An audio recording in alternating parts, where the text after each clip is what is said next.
ஜெய் சாய்ராம். ஜெய் குரு தேவதத்தா.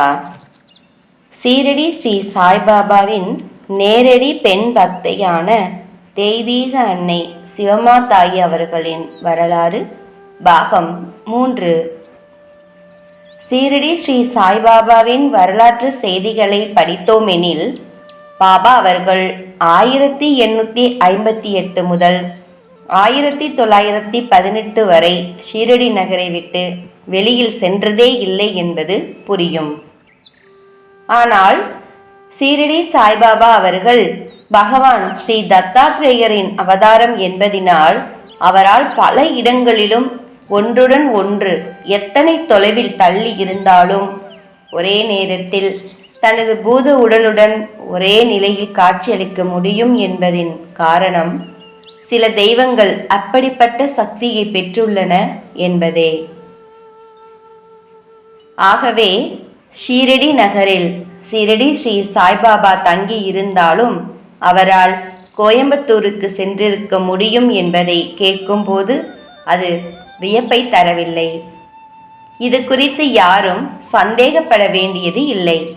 அதை போலவேதான் பகவான் ஸ்ரீ தத்தாத்ரேயரின் 4வது அவதாரமாக கருதப்பட்ட சும்னதாபாத்தில் வாழ்ந்திருந்த ஸ்ரீ மாணிக் பிரபு என்னும் தெய்வ பிறவி பல இடங்களிலும் ஒரே நேரத்தில் ஒரே நிலையில் நேரடியாக பூத உடலுடன் காட்சியளித்து இருக்கிறார் என்பதை அவர் வாழ்க்கை வரலாற்றை படித்தால் தெரிய வரும்.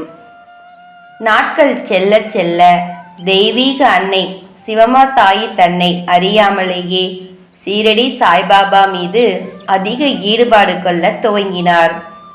ஆனால் அவரது கணவரும் சீரடி சாய்பாபா மீது நம்பிக்கை இல்லாமல் இருந்ததினால் அவளுக்கு சீரடி ஸ்ரீ சாய்பாபாவை காண செல்ல வேண்டும் என்பதில் ஒத்துழைப்பு தர மறுத்தார். ஆனாலும் தெய்வீக அன்னை சிவமா தாயின் வற்புறுத்தலால் அவளுடன் சீரடி ஸ்ரீ சாய்பாபாவை காண சீரடி செல்ல சம்மதித்தார். அப்போது தெய்வீக அன்னை சிவமா தாயிக்கு 17 வயதே ஆகியிருந்தது. அவர்கள் குடும்பமாக சீரடிக்கு புறப்பட்டு சென்றார்கள். அந்த முதல் பயணத்திலேயே தெய்வீக அன்னை சிவமா தாயிக்கு ஸ்ரீ பாபாவின் அற்புத அனுபவம் ஏற்பட்டது. அந்த காலத்து பெண்கள் வெற்றிலை பாக்கு சாப்பிடுவது பழக்கம்.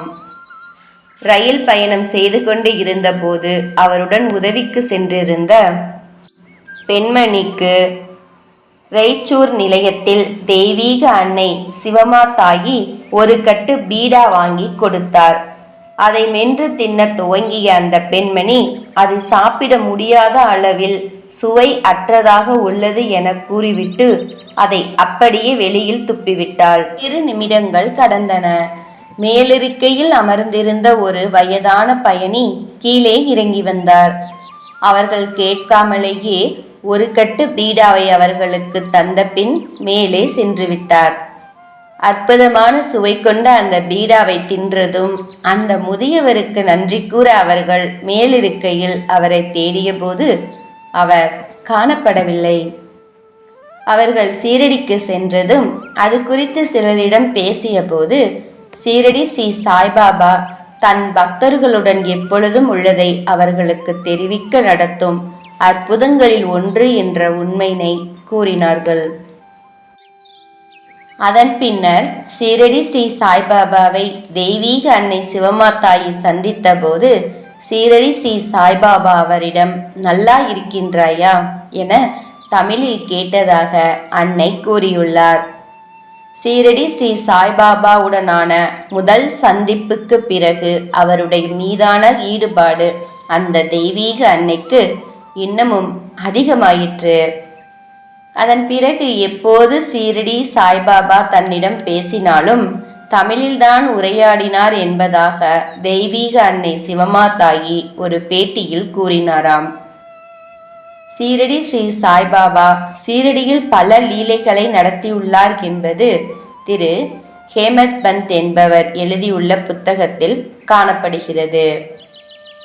அதில் ஒரு மகிமையாக எரிந்து கொண்டிருந்த அடுப்பில் வைக்கப்பட்டிருந்த அண்டாவில் இருந்து கொதித்து கொண்டு இருந்த கஞ்சியை சீரடி ஸ்ரீ சாய்பாபா வெறும் கைகளால் வெளியில் எடுத்து பக்தர்களுக்கு பிரசாதமாக கொடுத்த நிகழ்ச்சி குறிப்பிடப்பட்டு உள்ளது.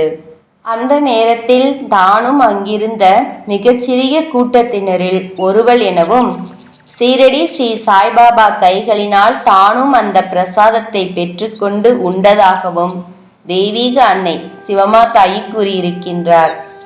அதை போலவே சீரடி ஸ்ரீ சாய்பாபா தன் உடலின் பாகங்களை தனித்தனியே கலற்றி எடுத்துவிட்ட பின் தனது குடலையும் வெளியில் எடுத்து சுத்தம் செய்து மீண்டும் தன்னுள் வைத்துக்கொண்ட கண்டயோகம் என்னும் மகிமையையும் நேரில் பார்த்ததாகவும் தெய்வீக அன்னை சிவமாதாயி கூறியுள்ளார். இங்கு முடித்து அடுத்த பாகத்தில் தொடரலாம். நன்றி. ஜெய் சாய்ராம். ஜெய் குரு தேவதத்தா. ஸ்ரீ சாய்நாதம் சரணம் பிரபத்தே. ஜெய் சாய்ராம்.